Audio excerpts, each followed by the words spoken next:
Welcome to a Triple Play podcast with Hurrdat Sports. Chris Schmidt, Joba Chamberlain, and Elijah Herbel. Guys, we are ready for the World Series. We'll get to that in another pod, but time to look back and dive into what a magical NL and ALCS Arizona, the Cinderella story. Wow. Game 7 in Philly last night as we talk on Wednesday. And, of course, the Rangers have had their feet up for just a touch, Joba, as they were able to take down the defending champs in Houston. I know you love this time of year. Yeah, I mean, it was, like I said, to get 2 Game 7s is pretty special. And the way the D-backs did it, I don't know if you guys seen all the commotion of Chris Mad Dog Russo said if they win Game 7 that he was going to retire. And so I had some fun with some buddies this morning going back and forth on, man, he was living rent-free in the D-backs domes. I mean, they were chanting his name in the celebration. Russo's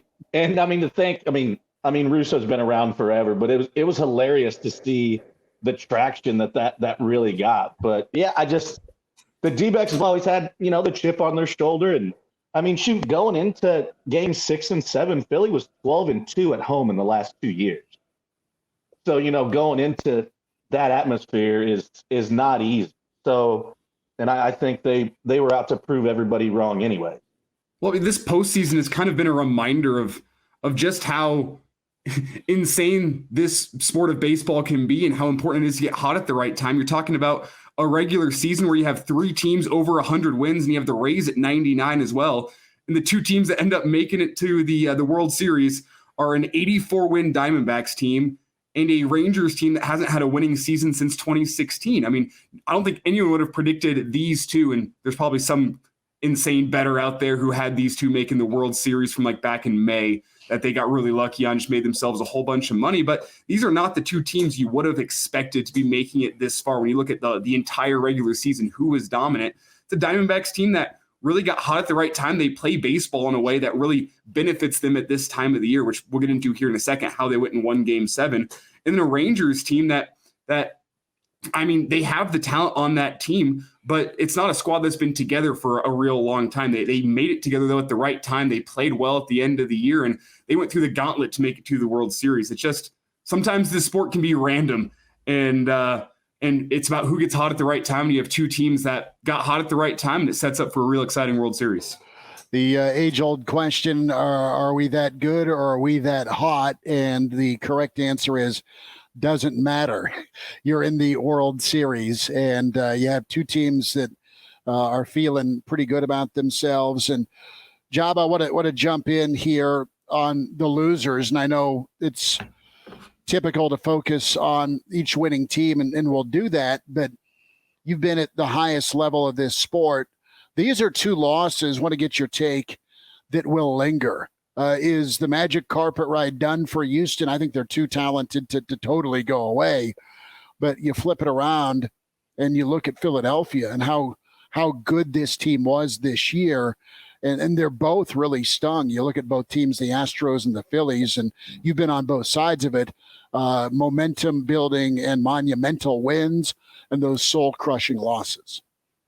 Yeah, I mean, Elijah touched on it a little bit. Like, you put this team together. I mean, their bullpen, none of them were there. I mean, it's literally Thompson was there, but you fixed that bullpen and, halfway through with midseason acquisitions. And, look what they did. I mean, Seawald and Finkel, they threw over 8 innings and only gave up like 3 hits or something. But, I mean, on the other side, too, it's, a few of those guys picked the wrong time to get cold. I mean, Castellanos went 1 for 24 with, I think, 12 punch outs. And, and it's going through and just listen to all those guys. Like, you really tell, like, how much it hurts by just watching the demeanor. Like, when Bryce was talking and how he said not only did he let himself down and his team, but, like, he felt like the whole city of Philly.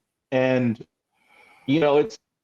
it's always nice to get there, but if you don't finish at the top and the last one standing, it's tough. And, you sit in what could I have done different? What could we have done different? If we get one big hit, does that change it? And, Bryce, the consummate professional, and he's like, I got the pitch I wanted. I got him to 2-1. He threw me a fastball, and I just missed. So I think, and the respect that Tom's had for those guys on the other side. I think it really showed. And, you got to, like Tom said, you got to tip your cap. You come into that environment and beat them twice at home is something to be said. But yeah, I think from both sides in the Astros, there's just too much talent. I mean, when you've got Yordan Alvarez hitting 465 and you don't have anybody else that even hit over 300 with a lineup like that. I mean, you have the AL MVP and World Series MVP that hit 200 in Jeremy Pena. Obviously, he was great up the middle, but you're going to need somebody else to step up. And that was kind of, I think, the common denominator that didn't come together for the Astros was like, they would get it one game, but then, you go back and break it down and see how talented that lineup is and only have one guy hit over 300 and let alone hit over 400. I mean, I just think he went to another level in the fact that we all know he can hit 800-foot homers, but he was putting together great at-bats and just getting singles when he needed. And, I mean, just think, he missed 49 games there. Just think what he would have done if, he's a Bregman and plays 150. And, and I think you look at Altuve and the talent coming back. I mean, he's second. He's already played over 100 games in the postseason. He's second only to Manny Ramirez in home runs. And he's just a gamer. And he missed 70 games this year. So you get half of those games back with what they have coming back. I think you're 100% right on that, Schmidt. I think they're just too good to go away. You look at what was the key ingredient last night, fellas, in Arizona's bullpen. Elijah and Joba, I want to go there. Ginkel, incredible, as he was able to come in for 1 2/3, but that 7th inning was, you're playing with fire, baby. You are 2 on, 1 out, and you're able to get Turner and Harper to fly out. I know you touched on that at bat in that commentary from Harper. But the 8th inning as well, to come in and go 1 2 3, that is absolutely demoralizing. And then Sewald to slam the door. And these guys were all pretty key additions around the not all, but around the trade deadline, where Arizona said, okay, where can we add and maybe strengthen our team? And I want to go into Brendan Pfaadt, your connection, your parallel with him, and how you get that phone call. You got family that are going to spare no time or expense to come see you. I know there's an anecdote you want to touch on there.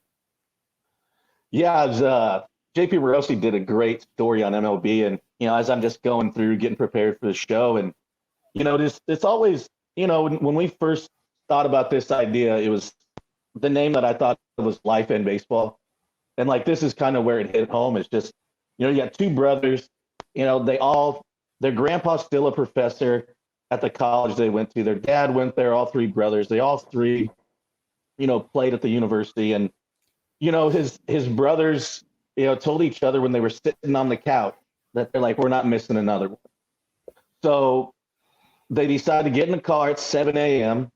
and they get to the field. And I mean, JP does a great job getting all this information. So it's always nice when you get to, throw him out there and all the great stuff that he does. And so he's going through and talking about, they get there 90 minutes before the game. And one of the questions that really made me smile was, where were your stops? And they said 2 Wendy's. And Wendy's is near and dear to my heart because that is where I got the phone call of when I was getting called up to the big league. So, and just seeing that story of the brothers and just the love that they have for each other and that they share a love for Wendy's. So I'm proud of them. And now his brother's a legend. I mean, he's only one of 13. I need to find this out, and I know where I can find it, but there was 12 game 7s where Rookie started, but there was a game 8, and I don't know the background of that, so I'm gonna try and find that out so we have it for everybody on Friday. And now you're deciding game 7. You're a rookie. You got sent down 3 times. And everything that I've read from everybody that has talked about him is like every time that he went down, when he came back, he got better. And listening to his brothers talk, and they were always just like, he had the stuff, and we knew it was just he had to figure out how to get guys out and swing and miss. And it's that Phillies lineup is a great fastball hitting team, and I'd be remiss. I think the time before that he faced him, he had like 12 or 13 swing and misses on fastballs, and it was pretty close to that last night. So it's cool to hear those stories of guys that get sent down 3 times, but comes back and looks what he's done in the playoffs, and just now is he'll go down in history. And it's a pretty cool story about him and his brothers and his family. And Joba, you talked about it in our first ever show here on the Triple Play podcast about, those young guys, sometimes they step into this moment, and you had 2 young guys, 2 rookies for the Diamondbacks that weren't playing like rookies in a big moment with Corbin Carroll and Fott, where it's you kind of said, sometimes you're too young and dumb to understand just how big the moment is you're playing in. And I think you especially saw it from Corbin Carroll last night. He was fantastic in a Game 7. And a lot of times you'd expect rookies to not be able to step up in that moment because, you're the young guy. You see the flashing lights. You see just how big a moment is and the pressure gets to you. But you had 2 guys that the pressure really didn't get to them. The one thing that was kind of boggling my mind for the first couple of games, why they weren't running. You seen what happened when they started stealing bases and putting pressure. Like, there were times where he would get on, and I'm like, okay, the dude's super fast, had 40 bags plus, and he didn't run for, I think, the first 2 or 3 games. And I had no idea what the thinking behind that was. I mean, obviously, JT is unbelievable behind the dish. And their guys were good at holding runners on, but, like, forced the issue. You've seen what happened. I mean, and he goes out and gets big hit after big hit. And, when you step up in that situation, I mean, you become a bona fide superstar. And, nobody, if you're a baseball fan, doesn't know who Corbin Carroll is right now. So, it was cool to hear his speech after. You could tell he got a little choked up just on how much it means to get to the World Series and catching that final out. So, yeah, it's just like we've said, sometimes you keep it like the KISS theory, you keep it simple, stupid. Go do what you're good at and let the chips fall where they may. And they fell in a good place.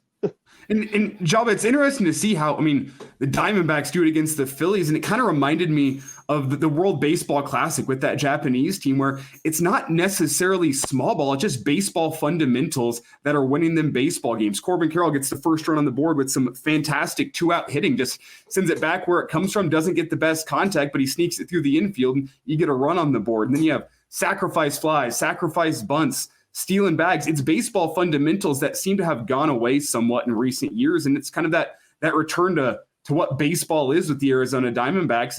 It's their generating runs. It's not the long ball. It's not the sexiest way to play baseball, but it's what has won teams a lot of games for a lot of years. And it seems to have lost some favor in the MLB in recent years with analytics and OPS and all these statistics that, the long ball, it's a great way to win games. But whenever it comes down to it and you have one game that you need to go win in a Game 7, the Diamondbacks turn to those baseball fundamentals with stealing bags and kind of all the things I laid out there. And what do? They're going to a World Series on the back of that. And it just kind of reminded me of how Japan went and won the World Baseball Classic with great fundamentals on bunts and sending guys over. And you know what? Whenever you need to win a baseball game, that is the way that I think you should do it 10 times out of 10. Those little plays that, might not get you 10,000 retweets on Twitter because you're hitting a home run in front of the home fans, but man, does it win baseball games. It's the little things, guys, we see all the time. Joba, you as a proud dad from watching your guy grow up, and same with me where, all right, can you get a bunt down? Can you steal a base? Can you minimize damage? And Elijah, you see it as an umpire where it is the team that can handle pressure and apply pressure at the youngest level to what we saw last night, specifically the last 2 games with the Diamondbacks. And it is about execution. And I'm interested too, there was a pucker factor last night a little bit with Philly, not as kind of the favorite because of the star power, but just, all right, we lost Game 6. We got to get it done Game 7 at home. And the house money possible mentality with the Diamondbacks. and that was very real. And you saw some uncharacteristic, not miscues or mistakes, but just maybe some tentativeness by Philadelphia versus Arizona out there playing free and making plays. And I think the stat that's going to haunt Philly all offseason long, in those final two games at home, you're 2 of 17 with runners in scoring position. It just kills you. I don't think it was a little bit of the pucker factor. I think it was a lot of the pucker factor. The guys that you expected to step up and make plays. I mean, Trey Turner, Castellanos, Bryce Harper, 0 of 23 in the final two games at home. That just screams pucker factor to me whenever man, we got 2 games here to get one, playing in front of the home fans. There's that pressure.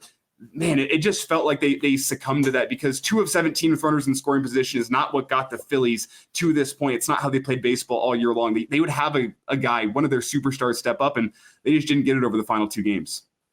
I mean, the last 18 innings, they scored 3 runs. I mean, you got to tip your cap obviously, to the staff on the other side in the D-backs, but that lineup's too good to go 2 for 17. And I think that maybe too, like going back to what we were talking about, and is that pressure there? I mean, now it's like, do we even care about home field advantage for the World Series? Like, I mean, in the championship series, it did nothing for us. I mean, it didn't do anything. So yeah, when you go 2 for 17 and you got, guys like Castellanos and all them going 1 for 24 in big situations, I just think they were so accustomed to, like, okay, he didn't get it done, he's going to get it done. And then I think that's when starts building up. And then I think it starts to fester, and then people start to press. And next thing you know, you're going home looking at what the hell else could we have done? And I think that's part of it, where it was always to the next guy. And I think that could go good and bad both ways, because now you think the next guy's going to handle it. Now, he hasn't got a hit in his last 10 at bats, and you're trying to press, and maybe you go out of the zone a little bit to try and do too much. So, I mean, credit where credit's due, but yeah, this is sometimes it's the next guy is sometimes on a negative connotation for the mere fact it's like, okay, may I expand the zone and do something? You've seen it a couple times in Bryce, and Bryce is so good with his strike zone discipline, swinging the ball is a little bit at the top of the zone. And, it's just, when you start to press, you do things that you don't normally do. And I think they kind of succumb to that aspect of it, of passing to the next guy and then realizing it's like, oh shit, I need to do something right here. And then, forcing the issue and obviously not getting the result that you want. Well, Joba, I want to get your thoughts on the moment last night that, everyone's talking about today. Kevin Ginkel coming in the 7th, runner in scoring position. You've got 2 guys that you don't want to be facing in that moment in Trey Turner and Bryce Harper. Maybe Kevin Ginkel's different than me and he wants to face those guys, but that's not the ideal situation for any baseball team in a Game 7 to have those 2 guys up to bat with runners in scoring position. And what does Ginkel do? He steps in. His breaking ball was borderline unhittable last night. He just comes in, looks fantastic, steps up in the moment. I want to get your thoughts, your reaction watching that. Yeah, he was throwing his slider, but it was like a curveball and this sweeper BS that they've put in because the analytics and all that garbage. But usually you want a tighter spin on your slider. Like you want a small, like his was like this big, and it probably moved like 17 feet. I could go back and look at the analytics of percent of vertical and horizontal drop and all the other stuff. But he just laid it out on the line. He challenged, he went with his best stuff. The guy laid it. He put them things on the ground and said, hey, come get them. And, it's fun to see. I'm fired up watching the game because I know that feeling. And I can only imagine what he's feeling. And, to go and it's like, who else do I want to face? I want to face the best of the best, because I want to know we got there by beating their best. And it's, coming in and just being able to slow the game down. And I think that's part of what the pitch clock has done in a good way. It stops you taking the thinking out of it. It's like, okay, I got to go. I got to go to work. I can't sit here, step off. Oh shit. No, I really want a fastball in. And then you're like, oh, he just adjusted his feet. Okay, now I need to go slider away. Because we're noticing everything where he sets up in the box, if he notices something. And you can see every pitch you throw against him now. but sometimes it's just a little thing like he may be trying to clear his front side. It's Joba Chamberlain. Like, oh, and I loved it. I was excited. I just love good baseball. Well, you're seeing it. Joba Chamberlain, Elijah Herbel, Chris Schmidt, Triple Play Podcast with Hurrdat Sports.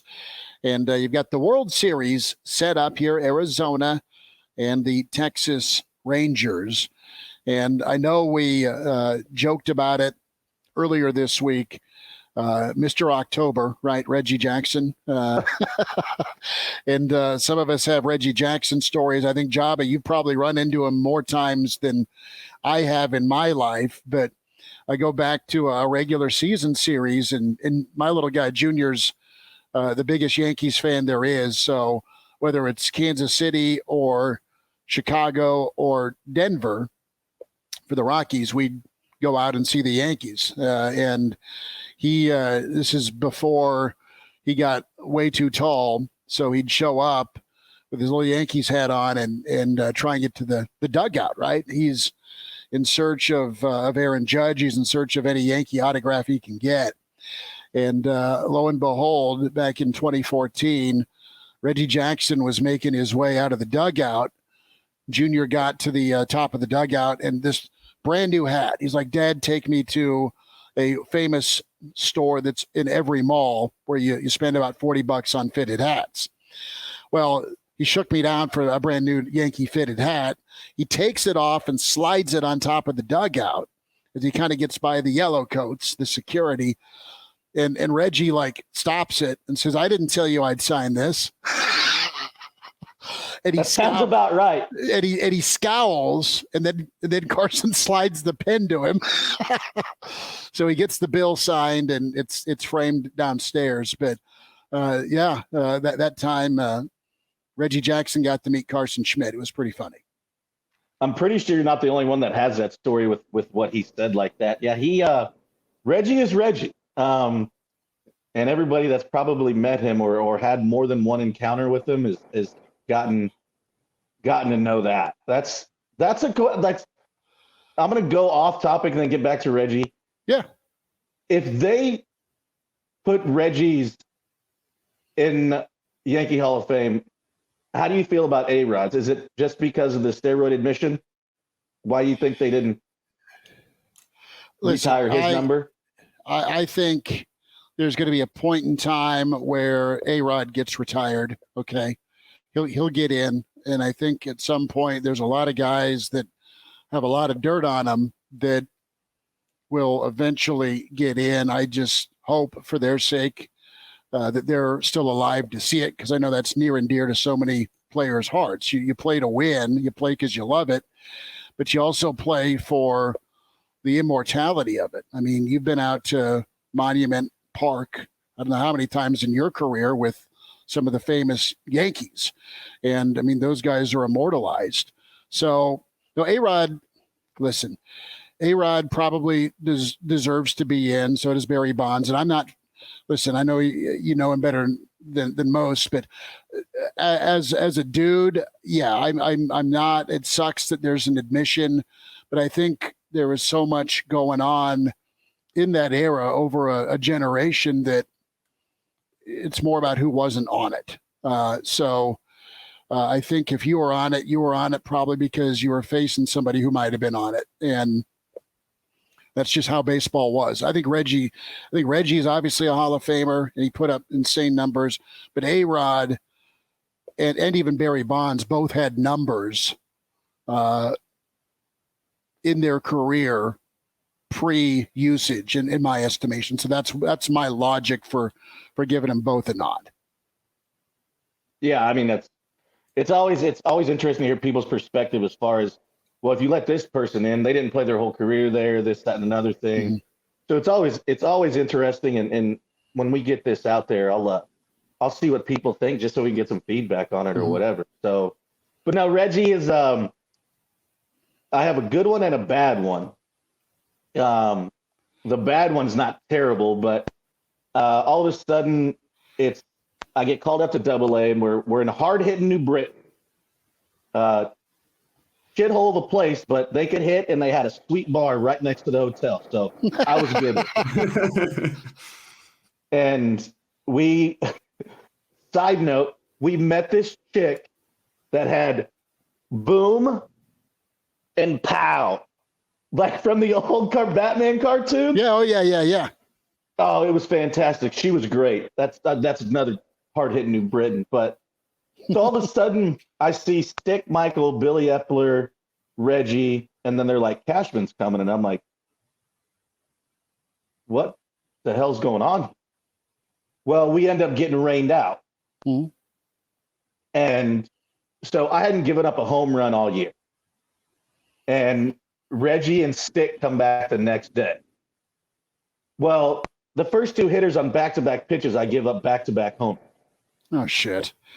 And so I'm like, ooh, this is awesome. Like, my goal was to get to AA, so I was like, you know what? I got here, went to the All-Star game. Perfect. Like, awesome.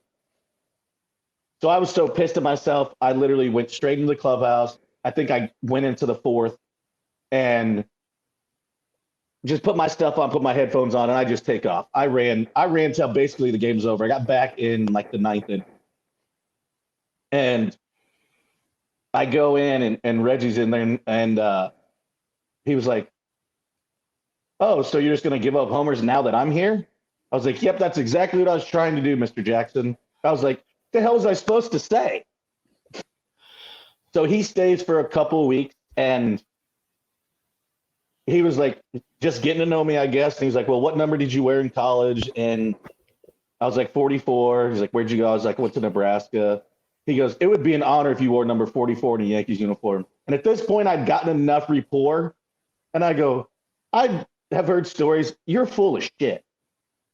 And he goes, yeah, you're right. Nobody else is going to wear it. And so I was like, all right. And then he did something really cool. Like, he saw my dad and signed a ball for my dad and said, oh, wow. My dad still has it in his chest at home. And Reggie put welcome to the family. Glad to have him. So yeah, there's some funny Reggie-isms, and yeah, I'm not bad luck. You just give up homers when I'm here. Yeah. And then, so I was in AA for about, he was there with me for like 3 weeks, and he'd always sit down and talk. And you know, obviously as a baseball fan, you're like, Reggie Jackson, no shit, I'm going to sit down and talk to you. And I'd heard some stories for some other guys, and yeah, it was funny. He's like, it'd be an honor for you to work. I was like, you're full of shit. There ain't no way. But yeah, Reggie's great. Funny Reggie story. He played his college ball at Arizona State, and he got to Arizona State on, I think, a football scholarship. And a guy who knows or knew Reggie real well, because he was coaching at Arizona State, was Charlie McBride. And so there's that sort of Nebraska crossover between McBride, parallel right there, and Reggie. But Reggie didn't spend hardly any time at football. He ended up going to baseball. The rest, as they say, is history. But yeah, there was a little familiarity there from a Nebraska standpoint. But I can just see that pause and glare from Reggie about the discussion on number 44. Oh yeah, no, 100%. Like, he was trying to be genuine, and I'm like, no, like, let's be serious here. Like, no way. Pretty good. I still think it's weird.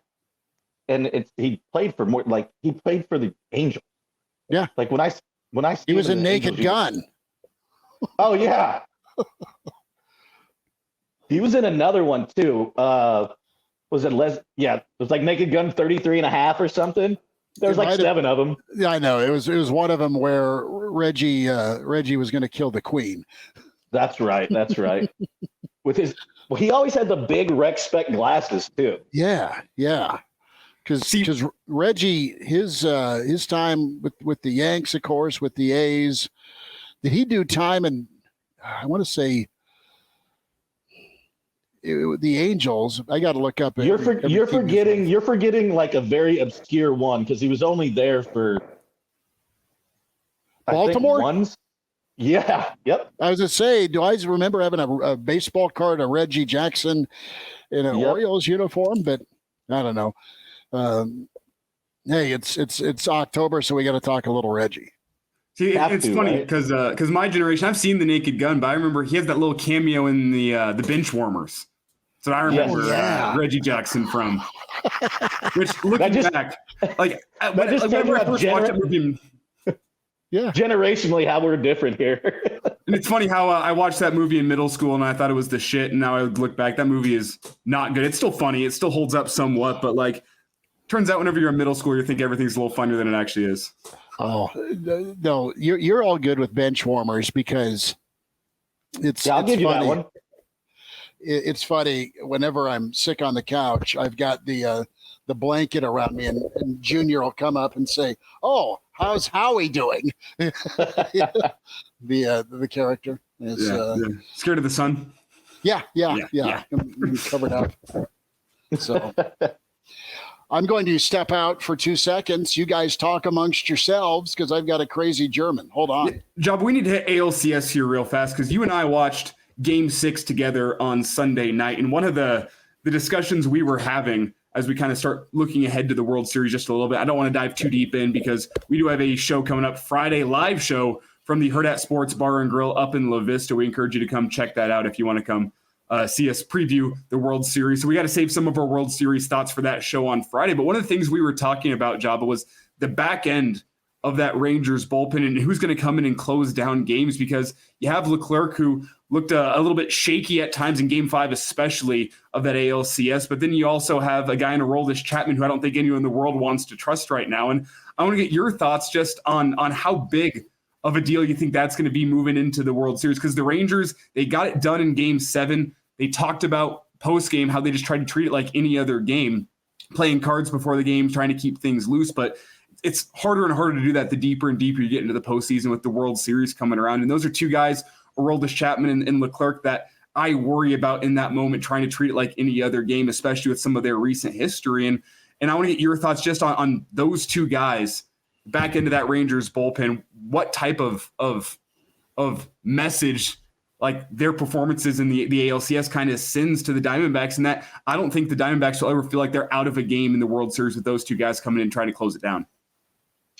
Yeah, and we've seen it, more than once with Chapman. You don't know. You have no idea. He's probably going to go full count to at least two guys, may not get through the inning. Leclerc has been spotty at times. You trust him more. You definitely do trust him more. I was concerned after Game 5, putting him in that spot in Game 6. You definitely trust him more than Chapman. Without a doubt. That's literally from, where it's at to it's a no-brainer. I think he's pulled him 3 times in the 8th inning to get to Leclerc. I think he had two or three 4-out saves. And like you said, you're gonna trust him more. But you got to get him the ball first. True. You got to score runs. And the back end, that's the scariest part for me, is like trying to figure out if they're going to be consistent enough to win. And obviously it's played itself out. And I think that, that's, you can only flirt with fire so many times before it catches you. So I think somebody will step up. They've got enough guys that understand what they're trying to do. And, to basically, you're going to have your starters continue to do what they've done and give you a chance to win. Eovaldi's, there's nothing to be said about that dude. He's just a bona fide postseason stud in the way, Montgomery stepped up and in that aspect. So I think it's going to be real important for the starters to get deep into the games. And I think, as far as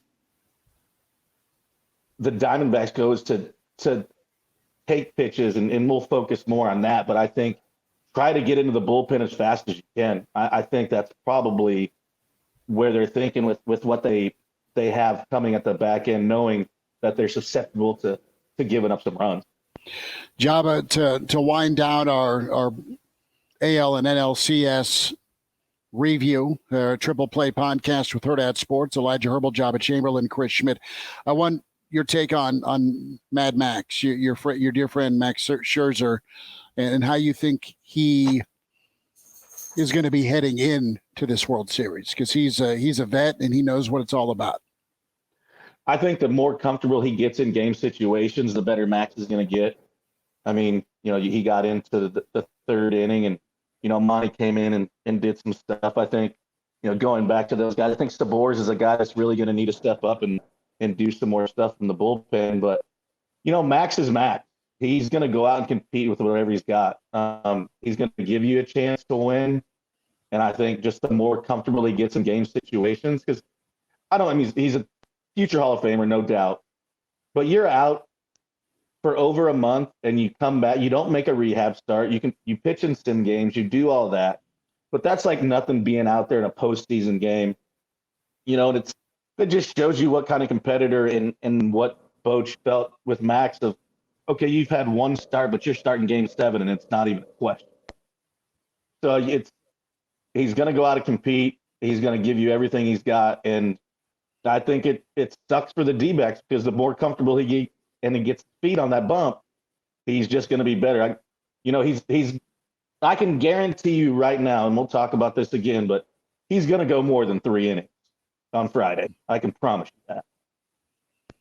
And Joba, one of the things with both of these pitching staffs, really, and again, we'll get into this a little bit more on Friday, but with the Diamondbacks and the Rangers, both of these pitching staffs can really trust the defense behind them. And I'm curious to see how much that is going to change pitching strategy in the World Series. With the top 2 best defensive teams in baseball in the regular season, I think they both had a .990 fielding percentage on the regular season as a team, good for 1 and 2 in the entire major leagues. And probably not a coincidence that the 2 teams with the best fielding percentage are the 2 teams that are making it to the World Series. But it's so crucial this time of year, not making unforced errors in the defense. And you know what? Whenever your pitcher does make a good pitch and gets you a chance to make an out, that you're able to make that play. Yeah, I mean, you see it with both teams, and it's fun to watch those guys. I mean, there's nothing you can say about Marcus Semien. I mean, he's missed 1 game in 5 years. Like, dude's a gamer. Seager, obviously, and just all around, they do the like I always say, do the common things uncommonly well. And it's just what they do. They throw it, they catch it, they field it, and so yeah, I think it's going to be fun. And obviously, the numbers don't lie as baseball goes, and I know numbers become part of it. There's still a baseball feel, and you've got a guy like Boch that's going to go off that. And I think Torey Lovullo in a little bit of that aspect too, because, he said, this is what we're going to go with. This is our plan. And, everybody thought Alex Thomas was going to start and Tommy Pham start. So, I think both of them have what they're going to do, and it's going to be fun. Joba Chamberlain, Elijah Herbel, Chris Schmidt, Triple Play Podcast. And come see us at the Hurrdat Sports Bar and Grill Friday, a live pod, 6 to 7, as we get you set for Game 1 of the World Series with the Texans, Texas Rangers, man, all sorts of Texas going on. And, it'll be fun with Arizona, the Diamondbacks, kind of the Cinderella. Don't tell them that. Game 1, Hurrdat Sports Bar and Grill with the Triple Play Podcast, starting at 6 at Hurrdat Sports Bar and Grill. We'll talk to you next time, and we'll see you there for a live pod with Triple Play.